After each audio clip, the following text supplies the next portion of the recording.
क्योंकि जिसका दिमाग जिंदा है ना, उसके लिए दुनिया कुछ है ही नहीं। एक थॉट है जो तुम लाते हो कि हम आईएएस बनेंगे, उसमें कोई ऊर्जा नहीं होती। इसीलिए तो कहा जाता है कि विचारों से तुम दुनिया बदल सकते हो, तुम क्रांति कर सकते हो। ये पावरफुल है। ये हाथ आगे कर लो, नहीं बहुत मारेंगे।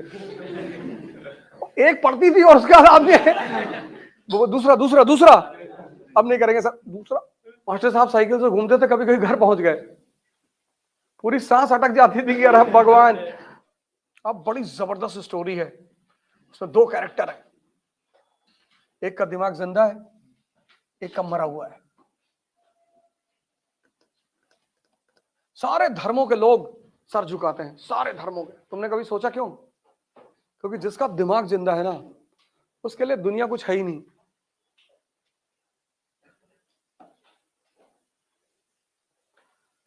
कोई ऐसा धर्म नहीं है जिसमें सर झुकाने का कॉन्सेप्ट ना हो। सब, क्योंकि जिसका दिमाग सही है, सारा खेल यहीं से है। ये तुम्हें थॉट दे देगा, तुम्हें थॉट दे दिया, थॉट कि तुम 10 साल बाद प्रधानमंत्री बन जाओगे। पढ़ रहे हो तुम बैठ के, तुम्हारे बॉडी का टेम्परेचर हाई हो गया। एक थॉट है जो तुम लाते हो कि हम आईएएस बनेंगे, उसमें कोई ऊर्जा नहीं होती।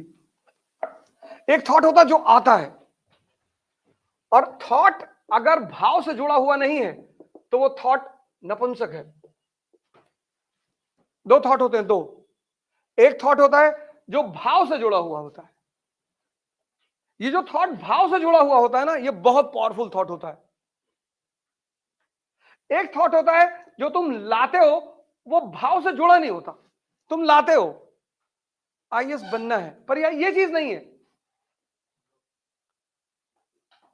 तो वो तुम्हारे अंदर कोई हलचल नहीं करता। भैया ये आईएएस बनेंगे, बन जाएंगे तो बन ही जाएंगे।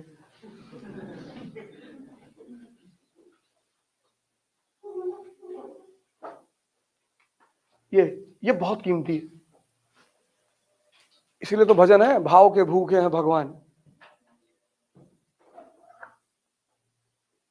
इसीलिए तो कहा जाता है कि विचारों से तुम दुनिया बदल सकते हो, तुम क्रांति कर सकते हो। ये पावरफुल है। ये बहुत पावरफुल है। एक विचार तुम्हारे पास आया कि मेरा सिलेक्शन नहीं हुआ, पापा घर से भगा दिए, हम भीख मांग रहे हैं, और तुम कुछ नहीं कर रहे हो, कुर्सी पे बैठे हो खाली, और नचा रहा है तुमको ये। कुछ नहीं हो रहा, तुम सिर्फ कुर्सी बैठे हो और तुमको नचा रहा है ये।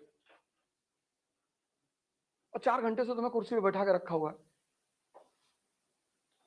कानपुर वाली बुआ फोन करके गाली दे रही है, पापा ऐसा कह रहे वैसा। 4-4 घंटे तुम बस बैठे हो सिर्फ। तब तुम जब बहुत ज्यादा डर जाते हो ऐसे विचारों से, तो तुम बाहर भाग आते हो कि चलो चाय पिया जाए, सिगरेट पी लिया जाए, दिमाग फ्रेश करना है। दिमाग में क्या फ्रेश करोगे? दिमाग में क्या फ्रेश करोगे? नहीं, दिमाग फ्रेश करेंगे। चाय तो पेट में जा रही, दिमाग में कहां फ्रेश करोगे? एक हथौड़ी रखो छोटी सी, तब डिस्टर्ब कर टाक से मारो, तब दिमाग फ्रेश होगा।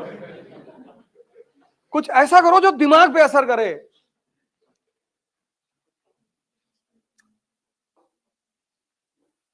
सिगरेट पीने आते हो, वो तुम्हारे फेफड़े को चेंज करता है, दिमाग पे कहां असर हो रहा है? इसलिए तो पहले पेरेंट्स जो होते थे, अब तो बहुत कम मारते पेरेंट्स अपने बच्चों को। पहले माँ, पिताजी, टीचर निकाल के बाबूजी जूता 20-25 जूता मार दिए, एकदम फ्रेश दिमाग पड़ रहा है, एकदम कोई दिक्कत नहीं। चला, आज तक वैसी मेडिसिन बनी ही नहीं। टीचर यहां मारते थे, यहां, ये पूरा एक्यूप्रेशर का पॉइंट होता है ना, तो टीचर यहां मारते थे कि यहां मारेंगे तो फिर यहां खुलेगा। आज कर रहे टीचर कहीं कान पे मार दिए, कान का पर्दा फट गया। इसीलिए तो सुप्रीम कोर्ट ने रोक लगा दी कि बच्चों को कोई मारेगा नहीं स्कूल में। ऐसा थोड़ी मारा जाता है, यहां मारो। वो कहते थे हाथ आगे कर लो, नहीं बहुत मारेंगे। एक पड़ती थी और उसके बाद आपने दूसरा दूसरा दूसरा। अब नहीं करेंगे सर दूसरा। और घर पहुंच के शाम को होमवर्क की कॉपी अपने आप निकल आती थी कि कल बहुत मारेगा बदतमीज ये। और सबसे बड़ी मजेदार बात यह होती थी कि हम घर पे नहीं कह सकते। अगर हम घर, जैसे आज के बच्चे घर पे कह देते तो माँ बाप तुरंत स्कूल पहुंच जाते हैं, हमारे यहाँ केस उल्टा था। अगर हम घर पे कह दिए तो और मारे गए।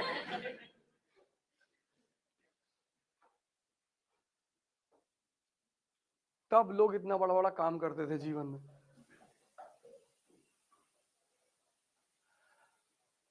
मास्टर साहब साइकिल से घूमते थे, कभी कभी घर पहुंच गए, पूरी सांस अटक जाती थी कि अरे भगवान। अब तो पेरेंट टीचर मीटिंग होती है, उसमें सिर्फ बच्चों की बुराई करते हैं, हाँ लड़का पढ़ता नहीं, ये वो है, पीछे बैठ के खाना खाता रहता है।